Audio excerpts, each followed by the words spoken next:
500 वर्षांचा अविरत संघर्ष संपून अयोध्येमध्ये भव्य श्रीराम मंदिर होणारच। आता आपल्याला एक भक्कम आणि पवित्र राष्ट्र मंदिर घडवायचंय। हाच विचार केंद्रस्थानी ठेवून साप्ताहिक विवेकनं राम मंदिर ते राष्ट्र मंदिर हा ग्रंथ निर्मितीचा प्रकल्प हाती घेतलाय। या ग्रंथाच्या प्रथम आवृत्तीस वाचकांचा प्रचंड प्रतिसाद मिळाल्यामुळे द्वितीय आवृत्ती प्रकाशित करत आहोत। या राष्ट्राची राजकीय, सामाजिक, सांस्कृतिक, आर्थिक, शैक्षणिक, औद्योगिक, आध्यात्मिक अशा अनेक क्षेत्रात जडणघडण कशी असायला हवी याबद्दलचं सखोल चिंतन या ग्रंथात आपल्याला वाचायला मिळेल। पूजनीय सरसंघचालक डॉक्टर मोहनजी भागवत यांची प्रदीर्घ मुलाखत, तसंच स्वामी गोविंद देवगिरी, माननीय भैयाजी जोशी, नितीनजी गडकरी, देवेंद्रजी फडणवीस, मनमोहनजी वैद्य, माधव भंडारी, अविनाश धर्माधिकारी, अनिरुद्ध देशपांडे, अशोक चौघुले, मिलिंद कांबळे, गिरीश प्रभुणे, रमेश पतंगे, दिलीप करंबेळकर आणि निवेदिता भिडे, पौर्णिमा मंडलिक, डॉक्टर सुवर्णा रावळ अशा अनेक तज्ञांचे अभ्यासपूर्ण लेख आपल्याला या ग्रंथात वाचायला मिळतील। या भव्य ग्रंथाच्या द्वितीय आवृत्तीचं प्रकाशन रविवार दिनांक 29 मे 2020 त्रिपुरारी पौर्णिमेला होणार आहे। या राष्ट्र उभारणीच्या कार्यात आपणही खारीचा वाटा उचलू शकता। केवळ 2500 रुपये श्रद्धानिधी भरून मिळवा राम मंदिर ते राष्ट्र मंदिर ग्रंथाची एक प्रत, विवेक साप्ताहिक आणि वैद्यराज त्रैमासिकाचे अंक वर्षभरासाठी मोफत आणि या ग्रंथात राम सेवक म्हणून आपल्या नावाची नोंद। तेव्हा या ग्रंथाकरता लवकरात लवकर नोंदणी करा। त्यासाठी साप्ताहिक विवेकच्या www.evivek.com या वेबसाईटला आजच भेट द्या। धन्यवाद।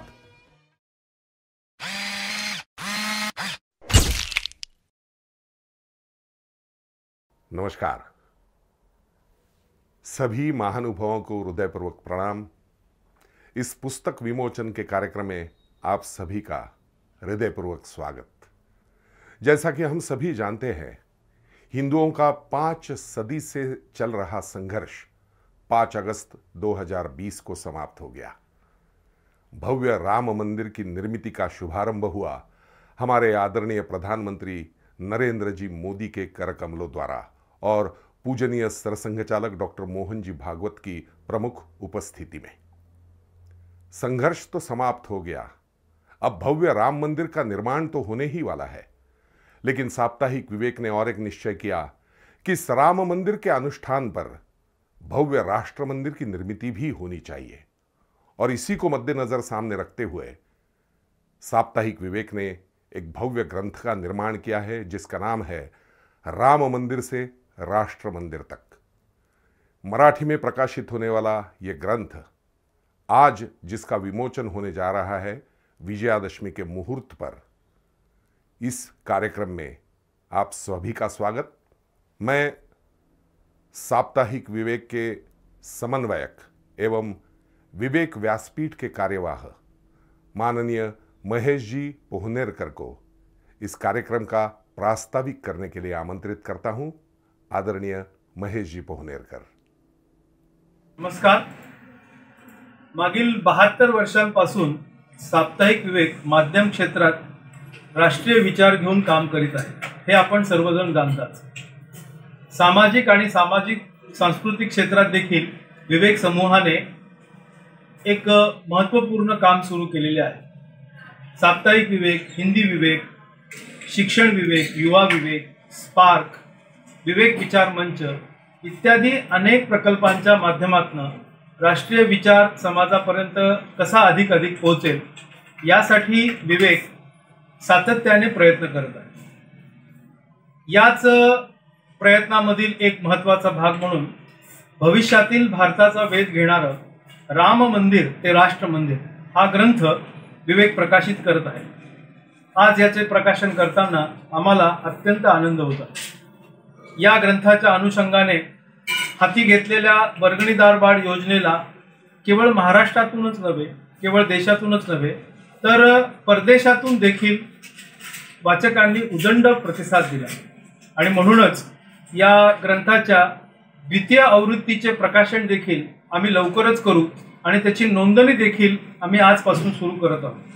या द्वितीय आवृत्तीला देखील आपण सर्व वाचक आणि नागरिक बंधू भगिनी भरभरून प्रतिसाद द्याल अशी अपेक्षा आहे. या ग्रंथाचे प्रकाशन, प्रथम आवृत्तीचे प्रकाशन आज दीदीमा उर्फ मान्य साध्वी ऋतुंबराजी करणार आहेत. हा एक विलक्षण आनंदाची गोष्ट आमच्या सर्वांसाठी आहे. तसेच मी साप्ताहिक विवेकचे मुख्य सहकार्यकारी संपादक श्री रवींद्र गोळे, ज्यांनी या राम मंदिर ते राष्ट्र मंदिर ग्रंथाचे संपादक म्हणून काम पाहिले, त्यांना विनंती करतो की त्यांनी ग्रंथाविषयीचे आपले मनोगत व्यक्त करावे. धन्यवाद. नमस्कार. साप्ताहिक विवेक आयोजित राम मंदिर ते राष्ट्र मंदिर या ग्रंथाच्या प्रकाशन सोहळ्यात आपल्या सगळ्यांचे स्वागत. गेले 2 महिने साप्ताहिक विवेक परिवार राम मंदिर ते राष्ट्र मंदिर या ग्रंथाच्या निर्मितीसाठी अथक प्रयत्न करत होता आणि त्या प्रयत्नाचं यश किंवा त्याचं मूर्त रूप म्हणून आज आपल्यासमोर हा प्रकाशन सोहळा होत आहे. एकूण 8 विभागात विभागलेला हा ग्रंथ आपला समाज, आपला धर्म, आपलं राजकारण, आपला उद्योग आणि एकूणच मानवी जीवनाला स्पर्श करणारे सर्व विषय या ग्रंथाच्या निमित्तानं भविष्यात कसे असले पाहिजेत याचं चिंतन मांडणारा हा ग्रंथ आहे. या ग्रंथासाठी माननीय मोहनजी भागवतांची मुलाखत आहे, भैयाजींचा लेख आहे, त्याचबरोबर नितीनजी गडकरी, देवेंद्रजी फडणवीस, अविनाश देशपांडे, रवींद्रजी जोशी, अनिरुद्ध देशपांडे, निवेदिता भिडे, तरुण विजय असे देश पातळीवर ज्यांचं कार्यकर्तृत्व आहे, ज्यांची ओळख आहे, असे मान्यवर लेखक सुद्धा या ग्रंथाच्या निमित्तानं साप्ताहिक विवेकसाठी लिहिते झालेले आहेत. आणि या सगळ्या लेखकांच्या शब्द संचिताच्या आधाराने आपला राम मंदिर ते राष्ट्र मंदिर हा ग्रंथ निर्मित झालेला आहे. सुंदर मुखपृष्ठ आणि उत्कृष्ट निर्मिती ही साप्ताहिक विवेकची खासियत राहिलेली आहे. या ग्रंथाच्या निमित्तानं सुद्धा आपण ती परंपरा पाळलेली आहे. या ग्रंथाचं प्रकाशन आता मान्यवरांच्या हस्ते होईल आणि तो लवकरच ग्रंथ आपल्या सगळ्यांना उपलब्ध होईल. या ग्रंथाच्या निमित्तानं आपल्या देशाच्या, आपल्या राष्ट्राच्या विकासाचा, भविष्याचा वेध घेण्याचा प्रयत्न साप्ताहिक विवेकनं केलेला आहे. आणि या सगळ्या प्रयत्नामध्ये आपल्या सगळ्यांचा जो सहकार्य राहिलेला आहे, सहभाग राहिलेला आहे, या सहभागासाठी, या सहकार्यासाठीही मी कार्यकारी संपादक म्हणून आणि या ग्रंथाचा संपादक म्हणून आपल्या सगळ्यांना धन्यवाद देतो. धन्यवाद. इस मराठी ग्रंथ का विमोचन करने के लिए मैं आमंत्रित करता हूं परम पूज्य दीदी माँ साध्वी ऋतंबरा जी को. हम सभी जानते हैं कि भारत के आध्यात्मिक तथा सामाजिक क्षेत्र से जुड़ा हुआ ये महनीय व्यक्तित्व दीदी माँ अपने वात्सल्य ग्राम ट्रस्ट द्वारा लाखों लोगों के जीवन को मंगलमय करने का प्रयास कई सालों से कर रही है. राम जन्मभूमि आंदोलन के प्रारंभ काल से जुड़ी हुई दीदी माँ हम सभी के लिए एक प्रेरणा स्थान है.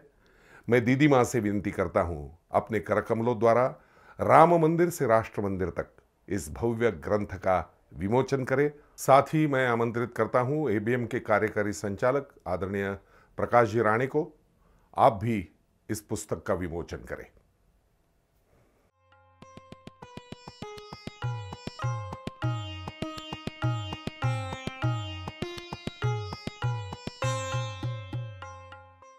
आदरणीय दीदी माँ साध्वी ऋतंबरा देवी, आज जो है मैं बहुत प्रसन्न हूँ क्योंकि विवेक ग्रंथ राम मंदिर से राष्ट्र मंदिर तक का अभी विमोचन करने का मुझे सौभाग्य प्राप्त हुआ.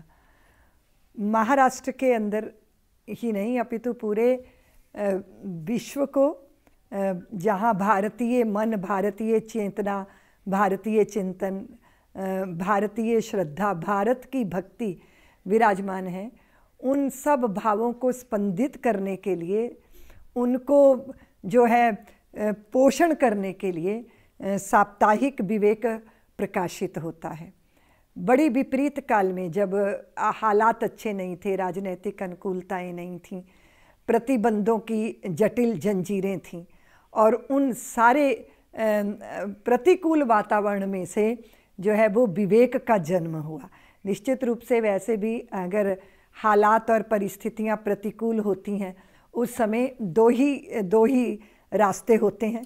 एक तो ये होता है कि हम चोट खा के टूटते हैं और एक ये होता है कि हम चोट खा के निखरते हैं, बनते हैं. तो मैं अक्सर कहा करती हूँ कि पत्थर जो चोट खा के टूट गया कंकर बन गया, पर पत्थर जो चोट को सह गया शंकर बन गया। प्रतिकूलता में व्यक्ति, वस्तु और संस्था और परिस्थितियों की मार झेलता हुआ कोई भी व्यक्ति अगर टूटता नहीं है, निखरता है, तो ये उसके साधना की सिद्धि होती है। प्रतिकूलताओं के बीच में जिसका जन्म होता है ना, उसके पास बहुत मजबूती होती है, शक्ति होती है। और मैंने देखा है कि अनुकूलताएं व्यक्ति को भोथरा बना देती हैं, कमज़ोर बना देती हैं, दुर्बल बना देती हैं। और जब परिस्थितियों की चुनौती सामने होती है तो हमारी असीम सामर्थ्य हम में से ही प्रकट हो जाती है, प्रगाढ़ता से, और वो समाधान बन जाती है। हमारा ही नहीं, समस्त सृष्टि का समाधान बन जाती है। श्री राम जन्मभूमि के आंदोलन ने जन जन की भावों को जो है उन्मुख किया राष्ट्र मंदिर के निर्माण की ओर। श्री राम जन्मभूमि पर भव्य मंदिर के निर्माण का जो है वो प्रसंग चल रहा है। उसके पीछे 500 वर्ष की साधना, तप, बलिदान, त्याग, प्रतीक्षा और बहुत सारे जो हैं वो बहुत सारे उत्कर्ष हुए, बहुत सारे उत्सर्ग हुए, और अंततोगत्वा हमने उस मंजिल को प्राप्त किया। निश्चित रूप से जब पैरों के नीचे मंजिल होती है तो चलते समय जितने जख्म या छाले, जितनी पीड़ाएं होती हैं, वो सबका शमन हो जाता है, वो शांत हो जाते हैं, क्योंकि लक्ष्य पा लिया, मंजिल पा ली। और लक्ष्य उनको मिलता है जो अपने से बहुत प्यार नहीं करते, जिनको लक्ष्य से ज़्यादा प्रेम होता है, वही लक्ष्य को प्राप्त करते हैं। लेकिन मैं एक बात निवेदन करना चाहती हूँ, साप्ताहिक विवेक ये जो प्रकाशित ग्रंथ है, इसके विमोचन के अवसर पर कि क्या जीवन यात्रा की, समाज के जीवन यात्रा की कभी मंजिल मिलती है? आप देखोगे कि जीवन और जीवन प्रवाह चलते रहने का ही नाम है। आप देखोगे कि अगर आप अपने भीतर कुछ परिवर्तन लाना चाहो तो अनंत संभावनाएं हैं। आपने पशुता से ऊपर उठकर मनुष्यता से ऊपर उठकर देवत्व को पाना है, फिर देवत्व से भी ऊपर उठकर अपने ही भीतर के नर के भीतर के नारायण को जगाना है।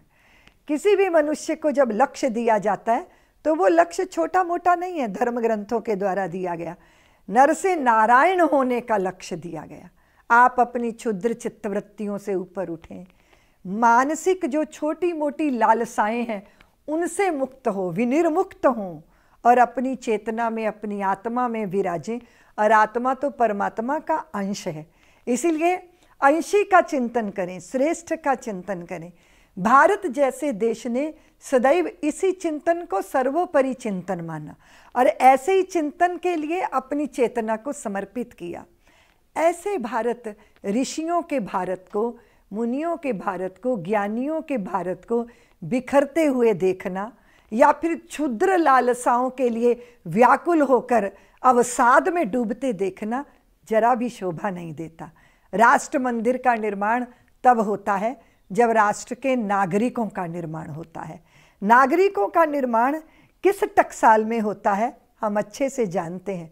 किसी माता की कोख से जब उस बीज का प्रस्फुटन होता है और वो नन्हा सा अंकुर रूप धारण करता है मानवीय काया का, उसका जन्म उस कोख के भीतर जब उसका बीजारोपण होता है तो उसके जीवन की यात्रा कैसी रहेगी, वहीं से उसी प्रारंभिक बिंदु से प्रारंभ हो जाती है।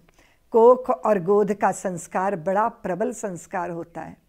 कोई भीरू माता भीरू संतानों की जननी बनती है, पर कोई वीर माता वीर संतानों की जननी बनती है।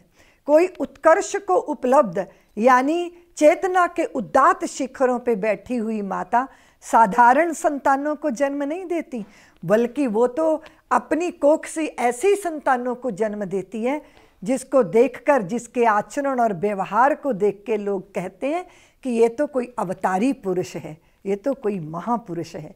तो वो जो बीजारोपण हुआ उसके बाद वो जो अंकुर निकलकर पौधे को पेड़ बनने के से लेकर वट वृक्ष फलित और पुष्पित होने तक की जो प्रक्रिया है उसके पीछे किसी माँ की साधना दिखाई देती है। मैं आज के दिन विवेक का विमोचन कर रही हूँ।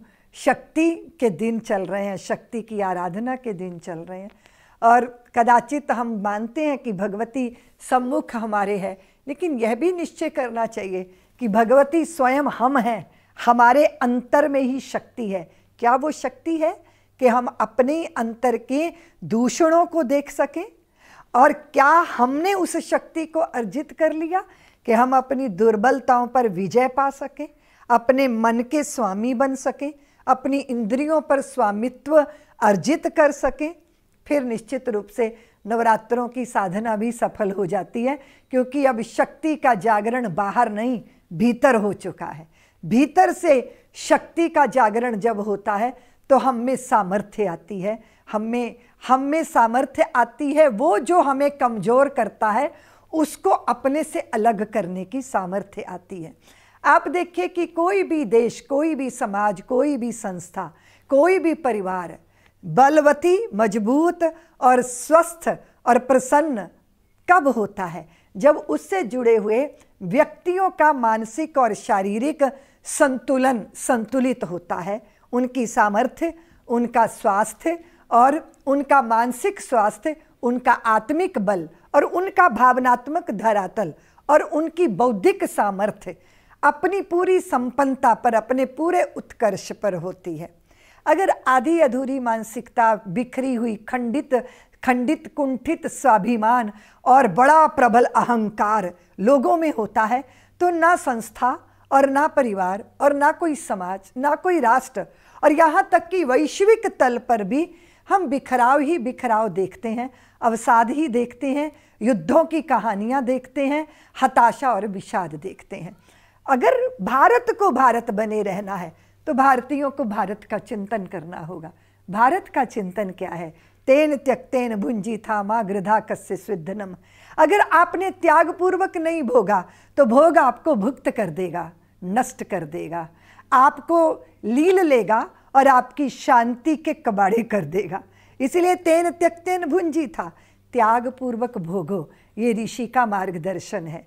और जब आप ये चिंतन करोगे तो आप कभी भी अशुचिता के मार्ग पर खड़े होकर, कभी भी 2 नंबर की कमाई करके, किसी दूसरे का अधिकार छीनकर अपनी लालसाएं पूरी कर ही नहीं सकोगे। जैसे आपने इस सूत्र को अपनाया, तेन त्यक्तेन भुंजीथा मा गृधा कस्य स्विद्धनम, तैसे ही चित्त में, आपके आचरण और व्यवहार में ईमानदारी आ जाएगी।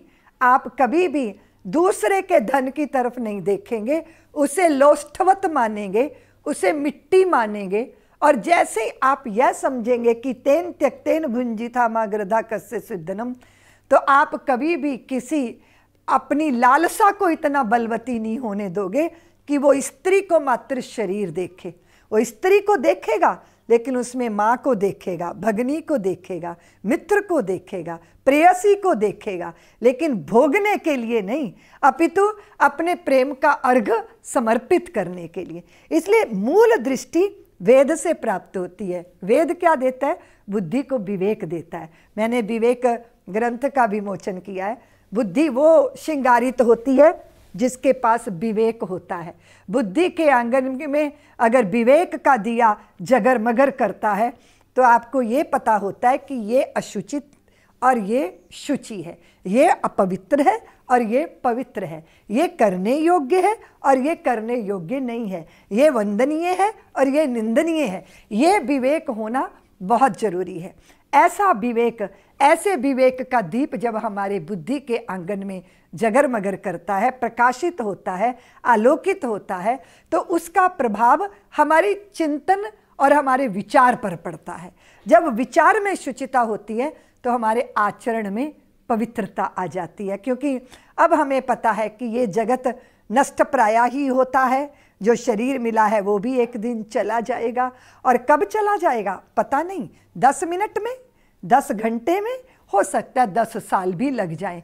तो जो मरण धर्म है, जो क्षणभंगुर है, जो नष्ट ही हो जाएगा, उसके लिए इतना अशुचिता के रास्ते पे चलना उचित नहीं है। तो फिर क्या करना चाहिए?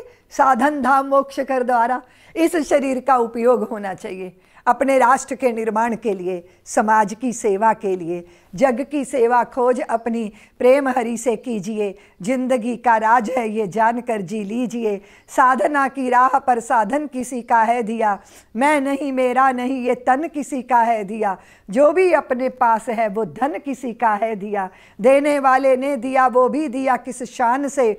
लेने वाला मेरा है ये कह उठा अभिमान से, मेरा है ये कहने वाला मन किसी का है दिया। फिर करना क्या चाहिए? जग की सेवा खोज अपनी प्रेम हरि से कीजिए, जिंदगी का राज है ये जानकर जी लीजिए। साधना की राह पर साधन किसी का है दिया, मैं नहीं मेरा नहीं ये तन किसी का है दिया। जो भी अपने पास है वो धन किसी का है दिया।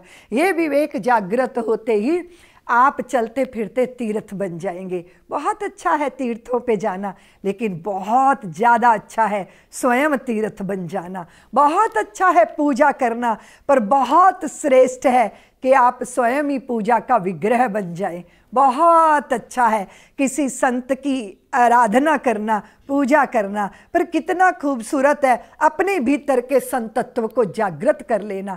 बहुत सुंदर है शिव की आराधना करना, पर अपने भीतर के शिवत्व को प्रकट कर लेना, यह भी तो बहुत सुंदर है। इसलिए ऐसा करने के लिए आपके पास दो दृष्टियां होनी चाहिए, एक विवेक, दूसरा वैराग्य। नश्वर के प्रति वैराग्य और जो सत्य है उसके प्रति आग्रह।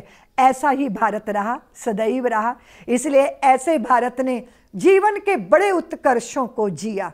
सारा विश्व भारत के चरणों में आकर लोटपोट होता था, क्योंकि उस समय भारत वस्तु और पदार्थों का पुजारी नहीं था, वो सत्य का पुजारी था। निष्ठाएं ऐसी बलवती थीं और फिर उसके कारण व्यक्ति सधे हुए थे। बुद्धि गौरी शंकर थी, मन वृंदावन थे, व्यक्ति चलते फिरते तीर्थ थे। भारत माता की धरा पर धेनुओं का रंभाना होता था, गौ माता के दुग्ध की नदियां बहती थीं, और भारत की संतानों के जो संतानें थीं वो कैलकुलेटर लेकर गिनती नहीं सीखती थीं, शेरों के दांत सुनकर वो गिनती सीखती थीं। भारत के युवा विश्व बंधे थे और भारत के बुढ़ापा, भारत की वृद्धावस्था आदरणीय और वंदनीय सत्कार योग्य थी। कैसे था भारत? इतना अच्छा भारत, फिर क्यों बिखरा भारत, फिर क्यों टूटा भारत, फिर क्यों खंडित हुआ भारत? उसकी कहानी तो बहुत लंबी कहानी है, लेकिन मैं आपसे इतना ही निवेदन करना चाहती हूँ कि जब भारत गुलाम था तब भी भारत कहीं आज़ाद था, क्योंकि भारत की चेतना कभी गुलाम नहीं हुई। इसलिए इतने लंबे काल की गुलामी के बाद भी हम अपना स्वरूप नहीं खोए, हमने अपनी पहचान नहीं खोई, हम अपनी संस्कारों के साथ जुड़े रहे। भले ही राजनैतिक हमने गुलामियां झेलनी, पर हमने अपनी चेतना को कभी गुलाम नहीं होने दिया। लेकिन आज़ादी के बाद इस देश के अंदर कुछ पछुआ हवा ऐसी चली जिसने हमें, हमारा अस्तित्व ही हमसे छीन लिया। हमारा अपना रूप, स्वरूप, भेष, भाषा, भूषा, अपना तौर, अपना तरीका जो हमें श्रेष्ठत्व का बोध कराता था, वो हमने छोड़ा और हम किसी दूसरे के वृक्ष की अमर बेल चढ़ के उस पर चिपट गए, अपनी जड़ खो दी।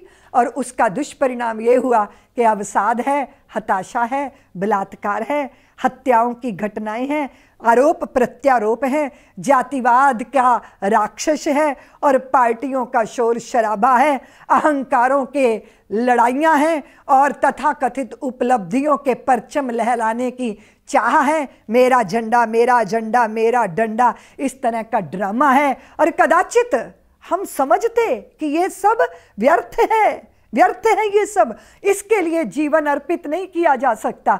जीवन निकृष्ट के लिए नहीं, अपितु श्रेष्ठ के लिए अर्पित होना चाहिए। ये तभी संभव है जब बुद्धि के आंगन में विवेक का दिया जलेगा। इसलिए उस विवेक के दिए पर पूरे समय तेल होना चाहिए, स्नेह का, श्रद्धा का, प्रेम का, अर्पण का, समर्पण का। और यही कार्य निरंतरता को लिए हुए विवेक ग्रंथ कर रहा है। इसलिए मैं इस मौके पर ये निवेदन करना चाहती हूँ कि विवेक की ज्योति जगर बगर जगती रहे और हम समझते रहे कि हमारे लिए करणीय क्या है। समय मत चूकिएगा, समय कभी किसी को माफ़ नहीं करता। अगर समय की कोई इज्जत नहीं करता तो समय भी उसका सम्मान नहीं करता। और एक बात स्मरण रखिएगा, विवेक कहता है ये कि अगर जिंदगी में सफलता मिल जाए उसे दिमाग में नहीं रखना चाहिए, और अगर जिंदगी में विफलता मिल जाए तो उसे दिल में नहीं रखना चाहिए। इसलिए विवेक ये भी कहता है कि समीक्षा करो, परीक्षा करो, प्रतीक्षा करो परमात्मा की, और परीक्षा लो स्वयं की। समीक्षा करो स्वयं की और परीक्षा लो जगत की। हमेशा स्मरण रखिएगा, जिंदगी बहुत खूबसूरत है अगर खूबसूरत बनाई जाएगी, पर जिंदगी बड़ी विद्रूप है अगर इसमें वासनाओं की गंदगी भर दी जाएगी। स्मरण रखिएगा, विवेक का दिया बुद्धि के आंगन में सदैव जगरमगर करते रहना चाहिए।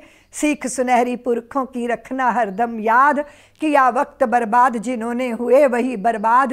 कठिन काल में वीर कभी भी पीठ नहीं दिखलाता, या तो हंसा मोती चुगता या भूखा मर जाता। शुभ कर्मों के बिना कभी भी हुआ नहीं निस्तारा, जीत लिया मन जिसने उसने जीत लिया जग सारा। इस दुनिया का सार एक है नित्य अवाध रवानी, अपनी राह बना लेता है खुद ही बहता पानी। इसलिए स्मरण रखिएगा, प्रतिकूलताओं से घबराना नहीं है, बल्कि प्रतिकूलता की चट्टान से ठोकर खाकर और बलवती वेगवान होकर लक्ष्य की तरफ अग्रसर हो जाना है। इसलिए विवेक को साथ रखो, विवेक का आश्रय लो। विवेक ही आधार है, विवेक ही पथ है, विवेक ही पाथे है। मैं विवेक ग्रंथ का विमोचन करती हुई सबको बहुत बहुत शुभकामनाएं देती हूँ।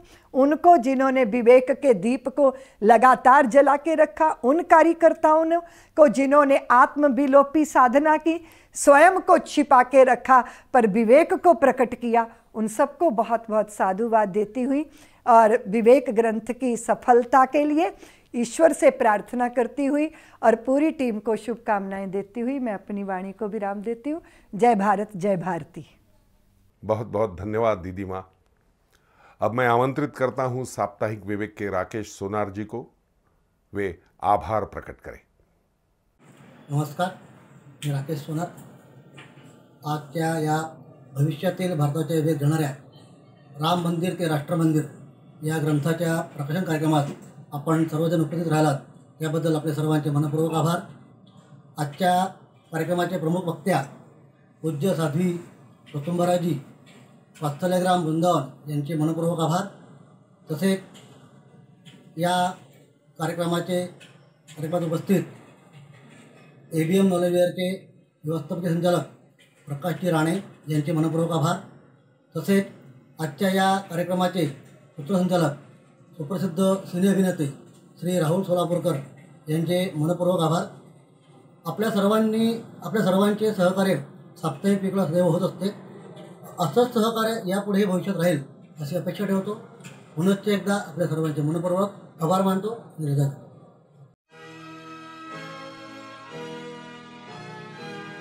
श्री राम जन्मभूमि अयोध्या नगरी में माननीय प्रधानमंत्री जी के कर कमलों द्वारा और पूजनीय सरसंघ चालक मोहन जी की प्रमुख उपस्थिति में प्रभु रामचंद्र जी के भव्य मंदिर का भूमि पूजन संपन्न हुआ।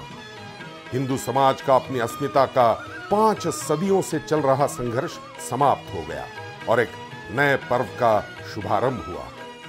लेकिन अब इस चरण पर विश्राम कैसा? संपूर्ण विश्व को मार्गदर्शक एवं परम वैभवशाली राष्ट्र खड़ा करने के लिए हम कटिबद्ध है और 5 अगस्त के दिन इस निश्चय की नींव रखी गई है। इस विचार को केंद्र स्थान में रखकर साप्ताहिक विवेक ने राम मंदिर से राष्ट्र मंदिर तक इस ग्रंथ के निर्माण का प्रकल्प शुभारंभ किया है। अपने राष्ट्र की राजनीतिक, सामाजिक, सांस्कृतिक, आर्थिक, शैक्षिक, औद्योगिक, आध्यात्मिक आदि क्षेत्रों में कैसी संरचना होनी चाहिए, इस बारे में गहरा चिंतन इस ग्रंथ में प्रस्तुत किया गया है।